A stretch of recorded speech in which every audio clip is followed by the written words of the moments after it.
Hello guys, how are we? How we doing? Say it with me. Welcome back to Nailed It. We've only gone and done it. We've managed to record episodes right up until the end of 2023. I am shook. I can't believe I finally did it and I took the plunge. We might only be 6 episodes in, but I'm just really grateful that you guys are, taking the time to listen to me. You're liking, you're sharing, you're commenting, you're subscribing. If you're not, do it. Help me.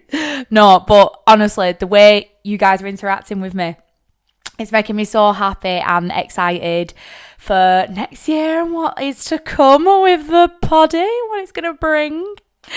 We're going to see the introduction to my guests finally, which I'm so excited about. That is literally the point I want to get to. So I can't wait for that. Might see a wee equipment upgrade. You know what? You know what's really struck me about this podcast? Obviously, I'm a beginner. I don't have the facilities to, hire an area to record this in, hence the laundry room, come dressing room, come everything else that this room functions in my house. And obviously, this microphone's okay, but I would like a better one. And I would like a better recording equipment and editing and, all them things. And they come with their own pretty price tag. But what I've found when I've been doing my research is either you Google it and they say, get the Canon X5D S7000. It's only $79.99 a month for the next 49 months of your life. I ain't got that kind of dough, right? Number one. Number two, how am I going to work it? And, I'm watching YouTube videos and people are like, I've got 5 light boxes, 3 cameras, MacBook, and this. Your gal hasn't. She's got an iPhone, a ring light, and a mic from Amazon.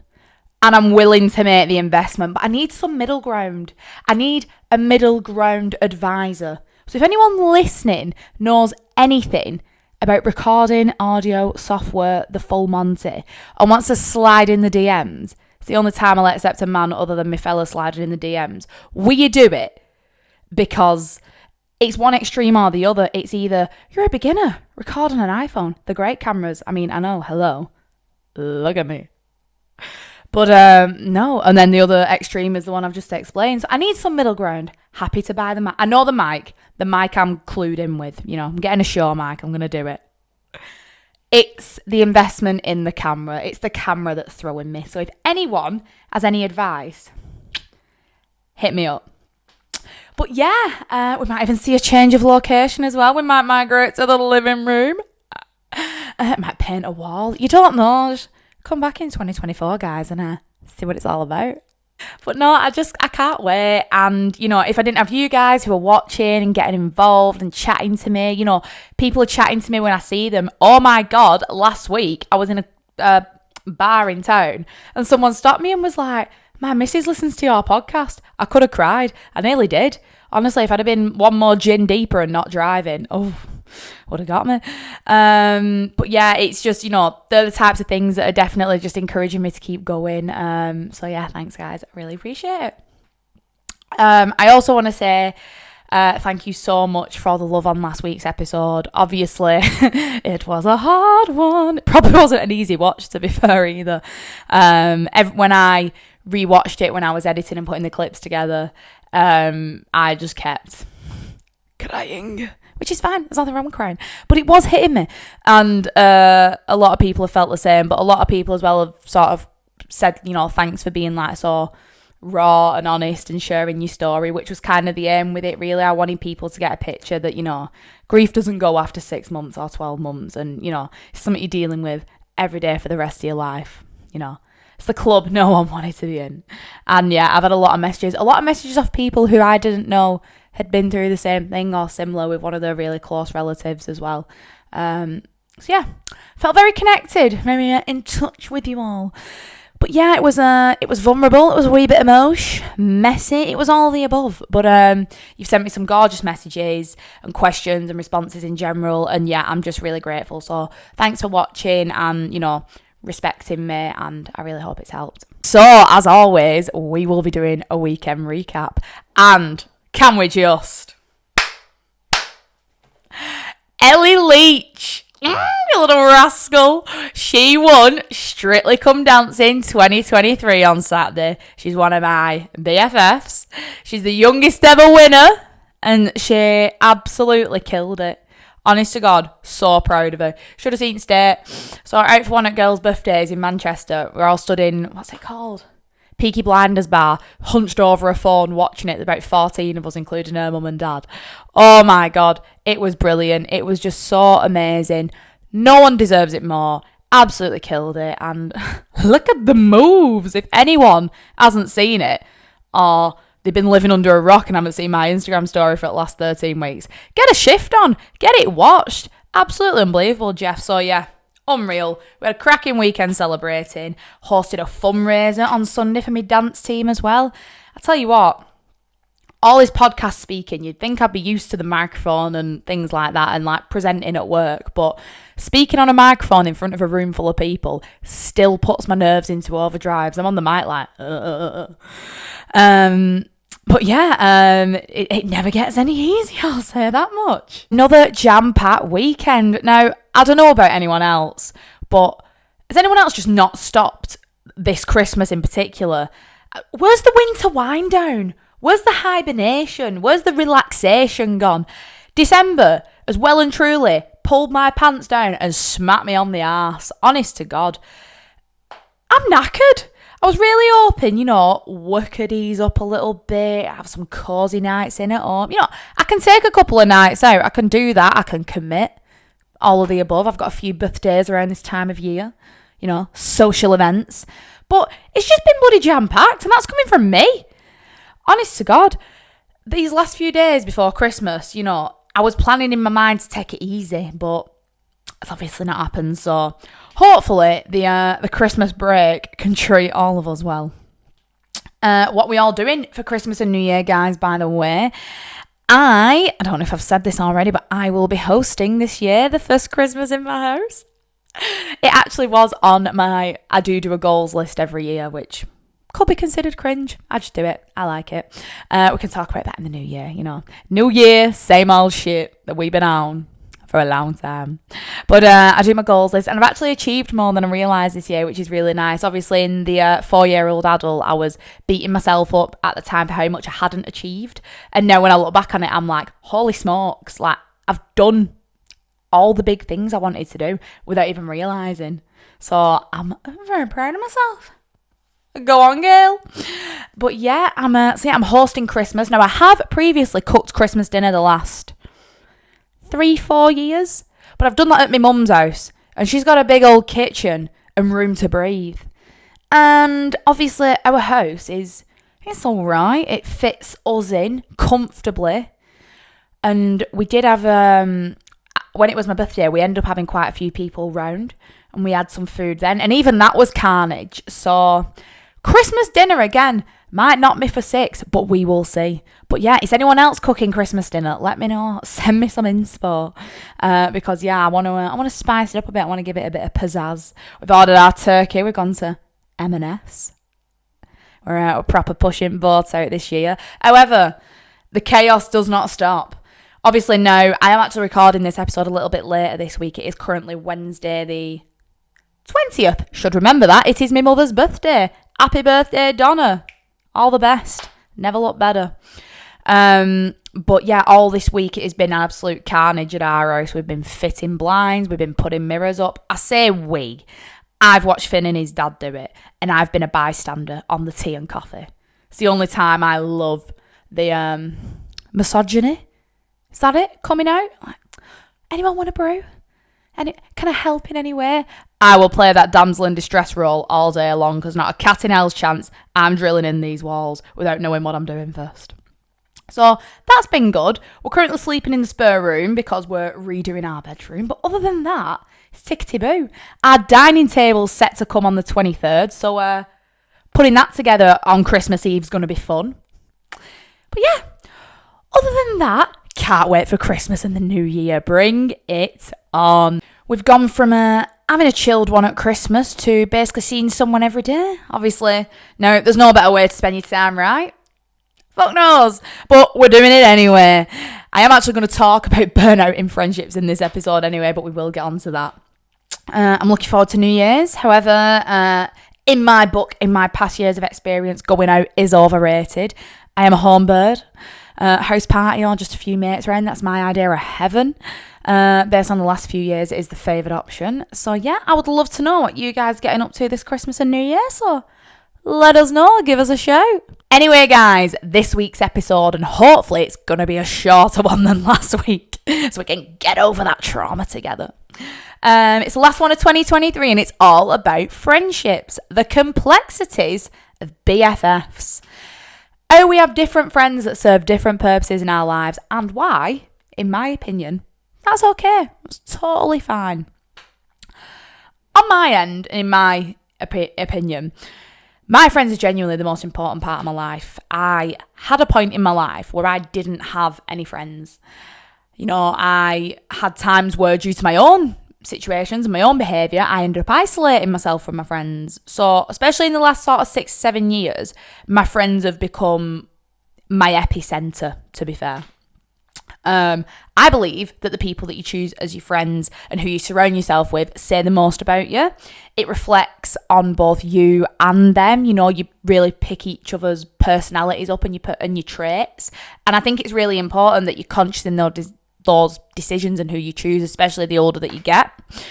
You absorb so much of them and vice versa. So yeah, I think who you choose to spend your time with is bloody important. Now, I would say this, but I do believe I have the best friends around me. They're all different, and I've been friends with them for anything from a year or two right up to 24 years, coming fresh out of the womb.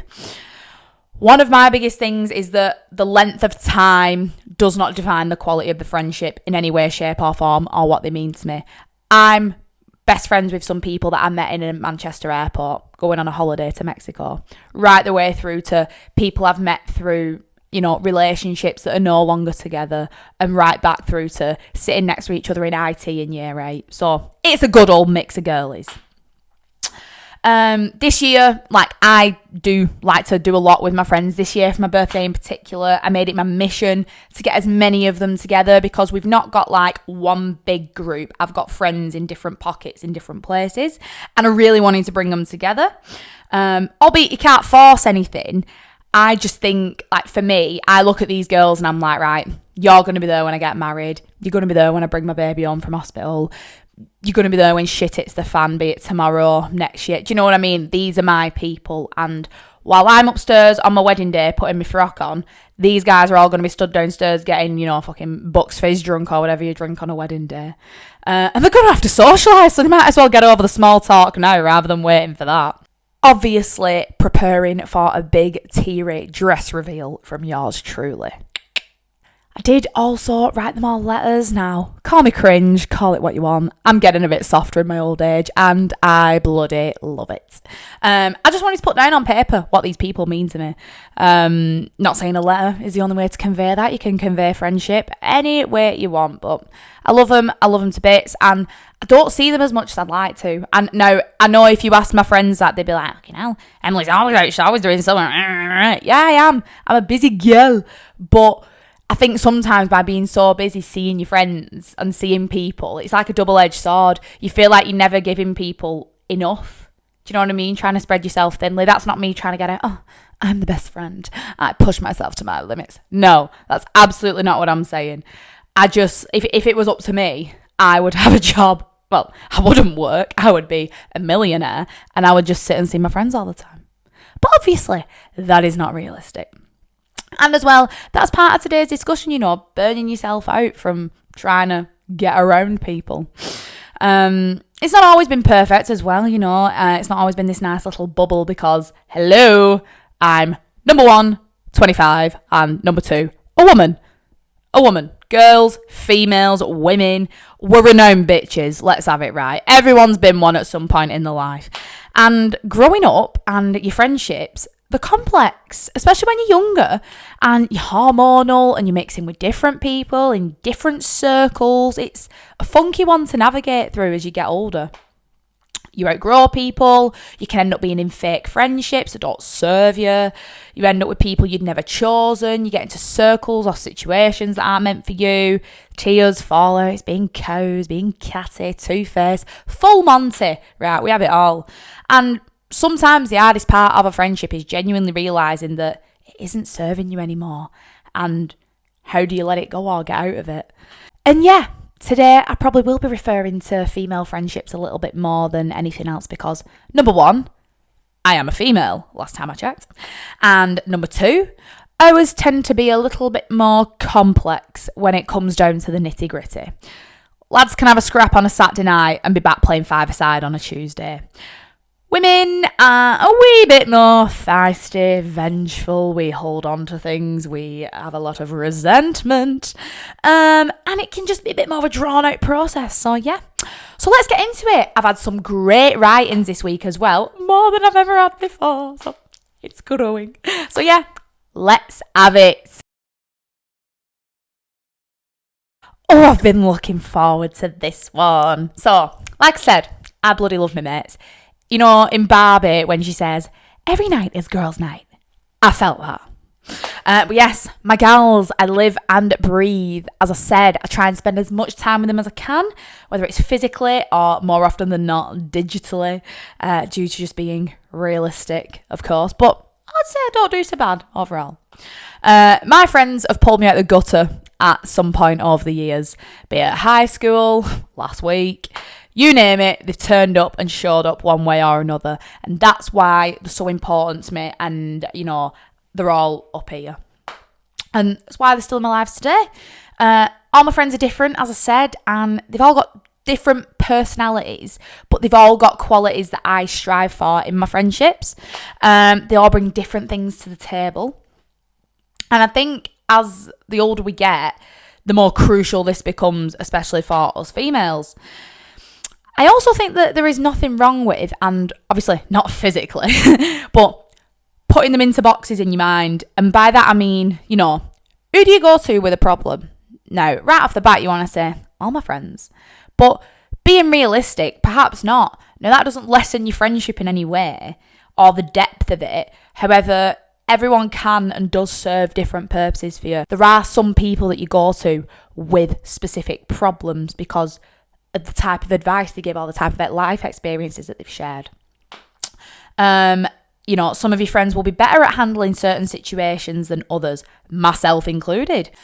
I think something that can, you know, strengthen your friendships as you evolve is understanding which ways your friends help when it comes to advice, in social situations, you know, who do you take where? Those types of things. It'll probably improve your trust, your communication, and more importantly, your anxiety, which surprised me how much I feel anxious at times within my own friendships, even though I'm quite a secure person and my friends don't necessarily make me feel anxious. It's all within me, and that's on childhood trauma, but we'll get into that. But let's look at an example of my own. Let's go for it. You've hit a rough patch in your relationship. You're a bit puddled on what to do. Your friend, who's just split up with a fella, might not be the best person to offload to. For both your sakes, because she's still feeling her own trauma and going through the mill, and you don't want to dig that back up for her. And equally, they might trauma dump back on you. What happened to them might not be as bad as what's happening to you. Or for them, in their opinion at the minute, men ain't shit. And that is fine. But in those situations, it can enhance things. So it's worth factoring those types of things in. Equally, if one of your mates is going through the ringer themselves, they might project their bad feelings onto you, or vice versa, and their own insecurities onto yourself. I've done that before. When I've not been in a good place, I've projected that onto other people in the advice that I've given them. And sometimes, this was the good part of me thinking, I've gone back and said, I said that when I was uber pissed off at X, Y, and Z. I don't think you should do that. So a bit of clarity when you're going for your advice and when you're looking at these things would never go amiss. Now, none of that means that you're any less of a friend to one another. You know, timing is everything when you're telling people things. Doesn't mean you aren't friends. Doesn't mean that you don't care. But different friends do lend different advice based on their own experiences. And they do show up in different ways. I am very much the type of person who deals with things and then tells people after. And that's nothing to do with me not trusting my friends or my friends not giving good advice. My friends give fantastic advice, or else I wouldn't tell them anything and they probably wouldn't be my friends. But sometimes I think too much input from other people can jade your mind. And I think when it comes to things like your own relationship or your families, other people don't get it. They're not living in your world, in your mind, in your house. So I think those things are always worth bearing in mind when you're dealing with that. Talking about anxieties from me being younger, when I was younger, just to give a bit of context, and I'm going back to like beginning of high school here, I was friends with people who weren't very nice to me. And it was very much like square peg, round hole. I believed these were my friends. I wanted to fit in with them. I wanted it to work. But they would like leave me out. You know, it was when Facebook was in its heyday and they'd post on Facebook when they were together and like tag each other, and I wasn't invited, and they all lived like round the corner from each other and I lived like only a 10-minute walk away. But do you know what I mean? Kids are horrible. Kids can be really, really nasty pieces of work. And this was an example of kids being kids, but me getting hurt in the process. And I think that's why now, on top of that, and, you know, isolating myself when I was in a negative relationship years ago, that's why I put so much effort into my friendships, because it's the most cliche saying, but your friends are for life. Your good friends are for life. And that doesn't mean you have to see them every day or live in the back pocket. It doesn't even mean you have to speak to them necessarily every day, but the good friends do show up for you time and time again when relationships come and go, when families come and go. Do you know what I mean? Nothing is guaranteed. But if you select the right friends, you are essentially set for life. And I feel like now I'm at that age, a bit like the series Friends, how they're all like in the 20s going into the 30s. They're all living, you know, together or like in couples, and they're getting engaged, they're getting married. Like the friends have become their family, and that's kind of the stage of life I'm at now, which is really nice. But yeah, I'm definitely overcompensating somewhere along the line based on some childhood trauma, but I don't care because I'm a bloody good friend and my friends are good too. So we move on. Anyway, here's another one for you. Different friends for different social situations. Now, we all love an all-rounder. I like to be the girl that can go on a night out on a Saturday night and get rat-assed, and I can turn up on a Sunday pretending I'm fresh, go on a big hike with you, go for breakfast, the full Monty, and then go sit and have a Sunday roast with my fella's family. Do you know what I mean? I'd like to think I'm an all-rounder. Some friends aren't. Some friends love going out and nothing more, and other friends prefer a cosy night, staying in, doing what they do. There's nothing wrong with being both or having both in your life and having different friends that you partake in different activities with. There's also nothing wrong with taking specific friends into social situations because of the behaviour, in my opinion. You know, everyone's different, and I've learnt this and it kills me because I'm a control freak, but you just can't control people. You can't, especially at this age. People are going to be how they're going to be. So yeah, that's okay. Find the friends for a night out. Find the friends who want the walk in the park. It's fine to have different people for those reasons. Spread it out. Spread the love. You might only have one friend that you do all them things with, in which case, good for you. You're one of the lucky ones. Some people don't. So, but there's nothing wrong with it either way. Oh, here we go. Friends that drain you. Now, this is one that no one likes to talk about, but it's true. Everyone's got one. And again, doesn't mean these people aren't your true friends and that you don't both love each other. But it happens. You might have the best night out ever, and then you might need a week to recharge your batteries because you've had the soul sucked out of you. Or you might go and spend some time with someone and they just absolutely dump on you and never ask how you are. And you know what? Everyone's entitled to that from time to time. But again, you've just got to manage that yourself. You know how to do it best. If it's draining you that much, and if it's a friendship that doesn't serve you anymore, then you've got to navigate your way out of it. Equally, if they're draining you but you love them, bit of communication won't go amiss. Is it awkward and uncomfortable? Oh yes. Been there, done that, hated every second. However, sometimes it's just got to be done, especially if you value the person, but they're just doing your fucking head in. Do you know what I mean? It happens. I'm probably someone's draining friend. I don't want to say that, but I could be. If I am, tell me though. For real. But you get the picture. Bringing friends together. Oh, this is the one that I am a slut for. Getting the girlies together and the lads, creating a bigger group, getting everyone familiar. Like I said, this is the group of friends, in my opinion, that are going to be here for me for the rest of my life, because that's how I view it. For my last few birthdays, I've done just that. I've tried to get everyone together, which has been really, really nice. And then it becomes an occasion that people look forward to, because they might only see these people once a year. But it's super, super nice. After my last birthday, end up having a sleepover. Like, you know, when you look at the most rogue choice of people, it was exactly that. I had one of my friends from dance, my childhood, like, best friend, one of my other friends, like, basically 3 of the girls, 2 of Finn's friends, and me. Finn went on holiday at 3 a.m, and it was us 6. And I woke up in the morning, I was kind of looking around the room like, who put us lot together? But you know what? It were absolutely dynamite, and I wouldn't change it. So yeah, I'm an advocate for bringing your friends together. Now, if you do it and it don't work, you don't have to do it again. It's an experiment, failed, you can move on. But I love it. I love bringing people together. I don't have the anxiety that one of my friends is going to become a better friend than me, but I just love it. Love bringing the girlies together and the lads, but especially a lot of my female friends are really similar because they all share a lot of the same qualities and they remind me of one another. So bringing them together, I mean, number one, it makes it easier for you to see everyone because they can all be in the same room at once. And that's on time management. But it's just nice. It's nice to see people putting faces to names and, you know, being part of the stories that you've told them. It's just lovely. I would recommend it. If you're stuck, if you're between a few friendship groups, I'd have a go at harmonising the situation. Now, if you're friends with people who you know don't like each other, don't do that. Don't make your life any harder than it has to be.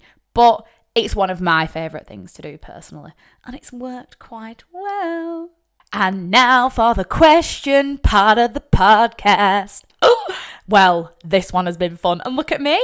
So I used to record on this phone. I've dug out my old iPhone 12 that I'm now recording on, and I'm not mad about it because it is empty, so I've no storage issues, and I can read out all my questions on here.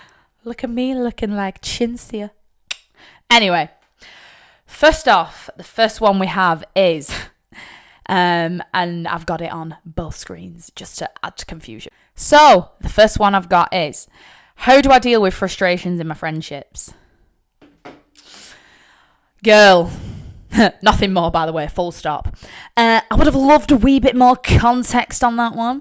However, it does genuinely depend on the frustration, but I think any good friend can take it. I don't know of any of my friends I couldn't have a level-headed conversation with if they were doing my head in. If someone's your real friend, you're going to be able to air those grievances with them, I am sure, without it turning into this big catastrophic falling out, I hate you, meh, we're not friends. Like, you should be able to have that big conversation. Obviously, I mean, if you want to jump back in and tell me what the frustration is, I can maybe shed some more light in the new year or in the DM. Let me know. But yeah, I mean, like I said, it does depend on the frustration. There's a big difference between, you know, being annoyed because she borrowed your e-cig on a night out and lost it, or she borrowed one of your tops and burnt a hole in it, to, like, you know, necking on with a lad that you used to speak to. Different frustrations, you know, horses for courses and all that, or whatever the saying is. But yeah, if one of my friends does something out of line, or, you know, that goes against the moral compass or against the grain, we have the unsaid agreement that we can air it, and it doesn't mean end of friendship. It means address the behaviour, correct it, move on, you know? Channel the same energy. I think especially at this age as well. I mean, I know I'm only 25. I'm not trying to preach to the choir. But, you know, we're all big enough and ugly enough to take a bit of constructive criticism when it is due. And if you're acting like a cock, I think you deserve to be pulled up on it, and vice versa. So let's set that tone now. Okay, guys, next one. Friendship breakups. Have you had to handle this? Ooh.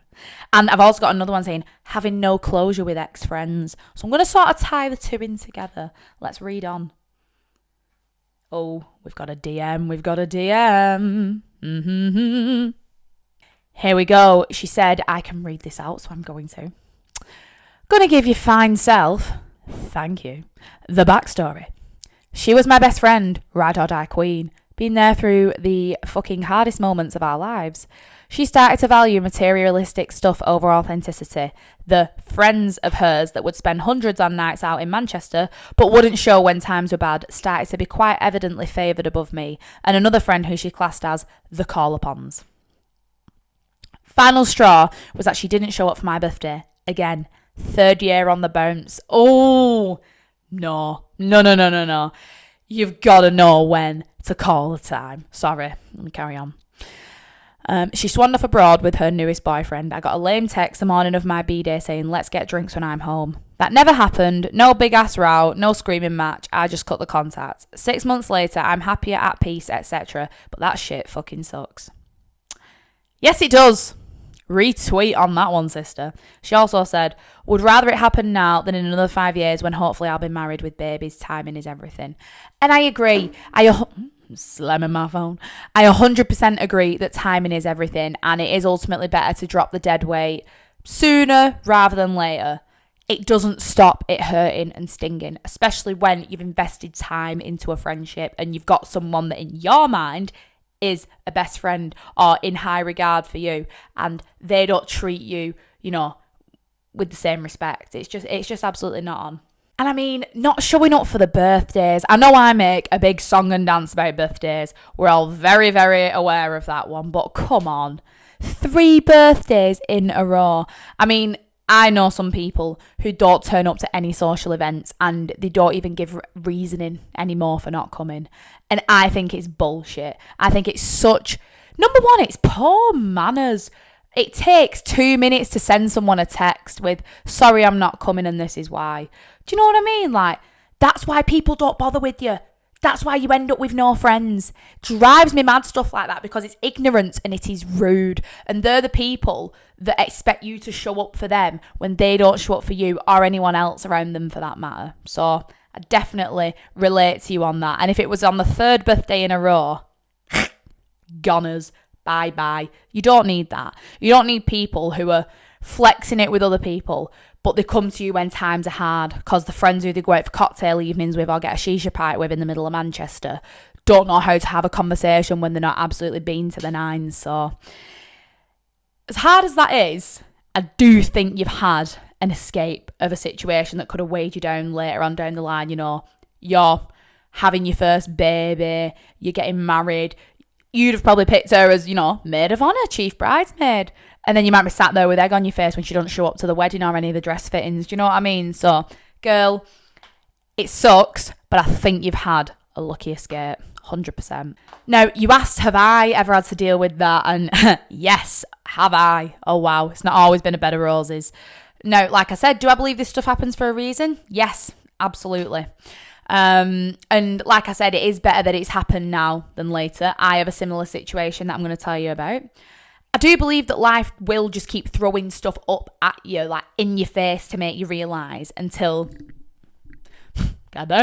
you actually let go, albeit sometimes forcibly you have to let go. I've had friendships end and come back together, which is a positive story.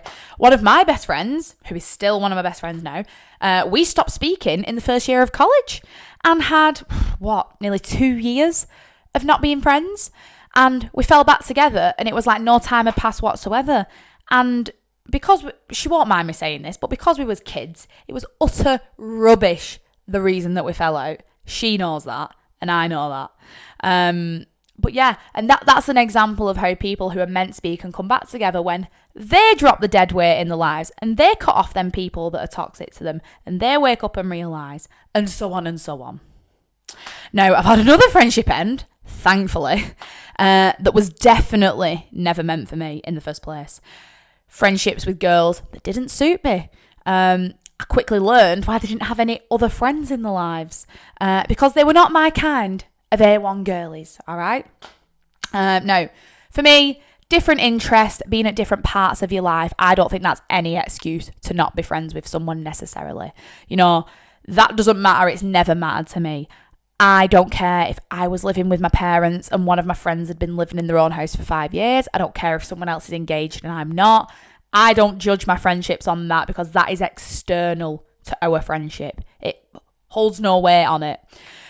even if we have very different aspirations in life, you know, but I do know that I can't be friends with people who are just plain not nice people. And that's a fact.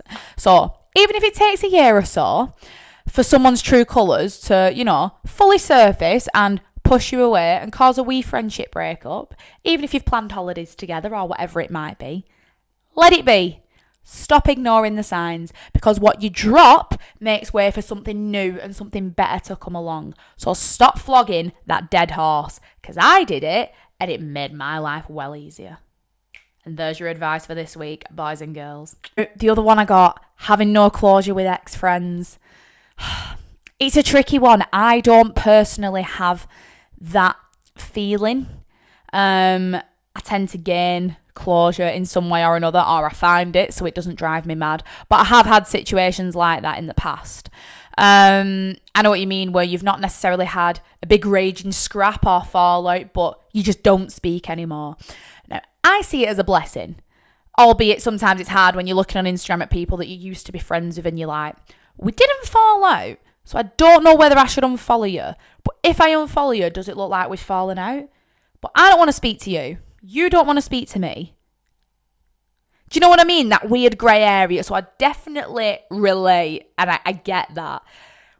How we handle it, I don't know. Now, it could be quite as easy as you unfollow them and you never hear from them again, which is probably the most likely explanation.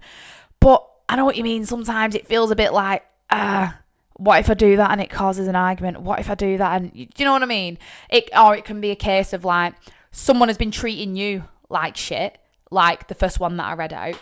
You cut ties with them, and they then, you know, they never see the wrongdoing in their behaviour. I've seen that happen time and time again. It's happened to one of my other friends. Someone has been a shitty friend to her. She hasn't showed up when we've needed her or anything of the above.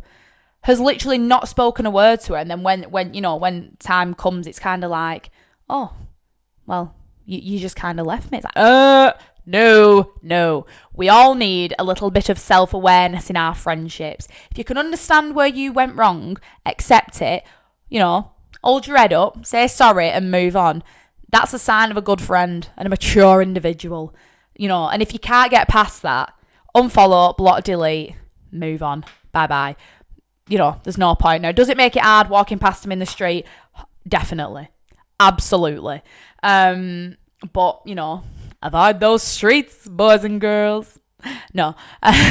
It's also one of them. It's like if you're from a similar place and like you're out on a night out in like, you know, in town and you bump into them and you kind of like, you both had a drink, you end up having like an awkward altercation, or do you just walk past each other and pretend you don't exist?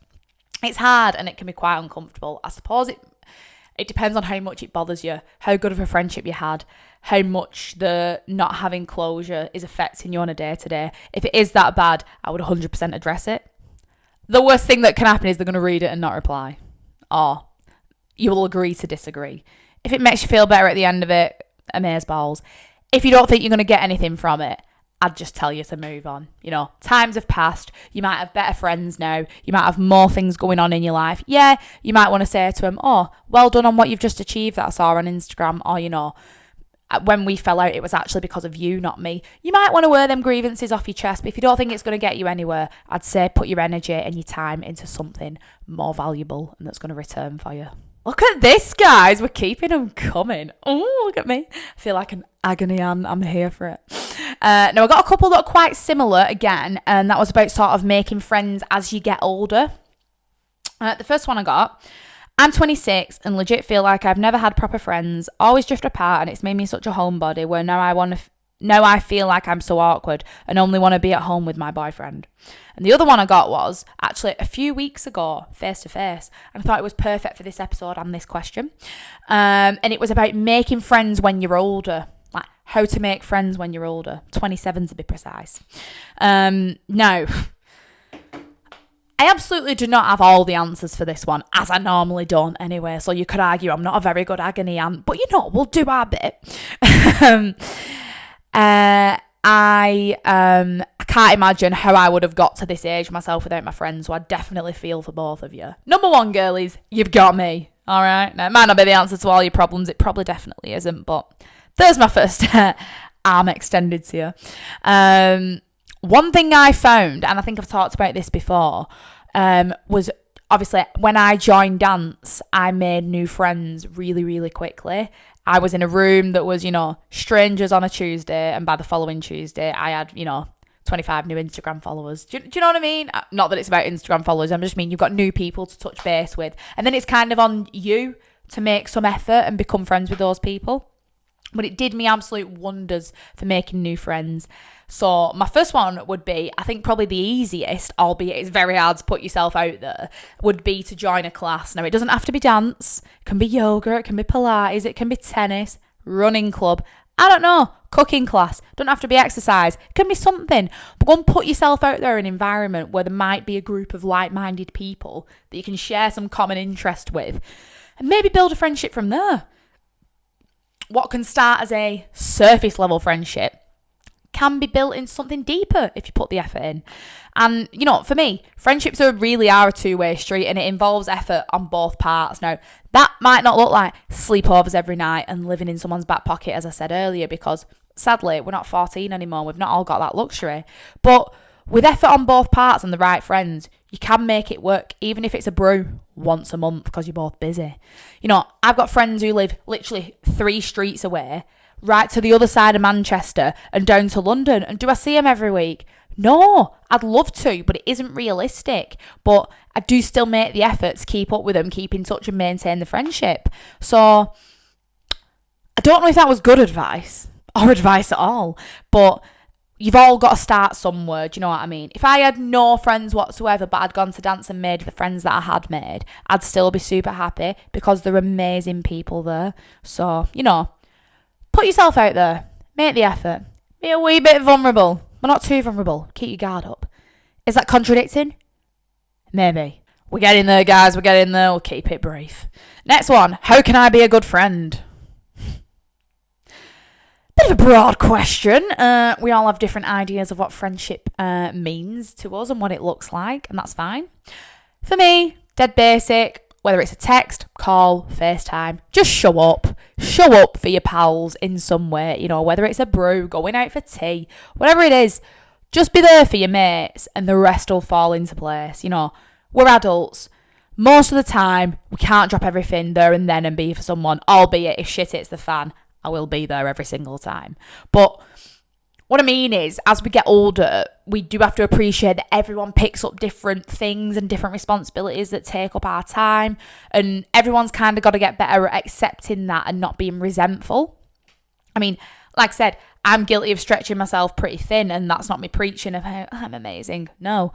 I mean, if I could get on a rolling rotor and see one friend every single night for the rest of my life, I'm sure it'd kill me, but I'd probably do it.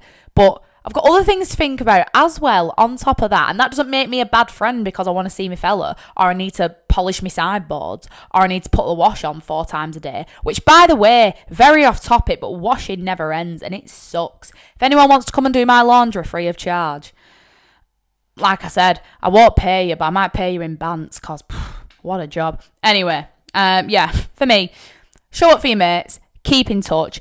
Pretty much anything can work with good communication, and you won't go far wrong in my eyes. Last one, guys, last one. So, here we go. Normalise outgrowing friendships that no longer serve your purpose. Not a question, lol. Like I said, not a question, but I couldn't agree more. Now, I've seen this one. I've experienced it myself. Particularly in high school, I had a big group of friends, like a big girl group. And like you say, as time goes on, people break away and they fall out and things like that happen. It is a whole thing. And if I had to go and meet them girls now, they would not be my friends. Do you know what I mean? Because we don't suit each other anymore. I don't hate any of them. I have nothing against them. But it's just not the one. None of us were clearly that invested in the first place, or else we'd still be friends now. But yeah, when you have a big group of friends, and the big group you had in high school, obviously in high school it's great, it makes sense, you're going to house parties together, they're the people you go camping illegally with on a field, you're doing all them things when you might try your first recreational drug, the full Monty, you neck on with the brother, you get yourself into all sorts of trouble. And maybe even sometimes that lasts you right through till college and so on, but people change, unfortunately, and they outgrow one another. And that can be an absolute mindfuck, to say the least. The group you was once doing all them things with have all now changed, you know. Some of you might have gone to uni in different parts of the country. Some of you got jobs and you made different friends there and different life choices. You might have moved away and met someone. Some started doing drugs. Some would rather stay in, you know. There's nothing wrong with any of that. Maybe the drugs, but that's a story for another episode, as always. But you've got to know when it is time to let go. And that doesn't mean, you know, lock yourself inside and don't have any friends ever again. But you can put distance between people until the situation lends itself again. And you can go and put yourself out there and make new friends that will suit you and your current lifestyle better. So, yeah, you've definitely got to know when it is the right time. And I think as well, when you've been friends with people for a long time, you can find yourself making allowances for the behaviour that you don't necessarily agree with because, you know, they've been your friend for a long time and blah, blah, blah. I don't think anyone should do that anymore. I just don't. I think you're wasting your time and your energy because all that happens then is that when you break off into all your little groups, it's like, oh, see what such a body did on the week. Oh, what about that? What about this? I don't agree with that. And you all just become little bitches. There's no need for it.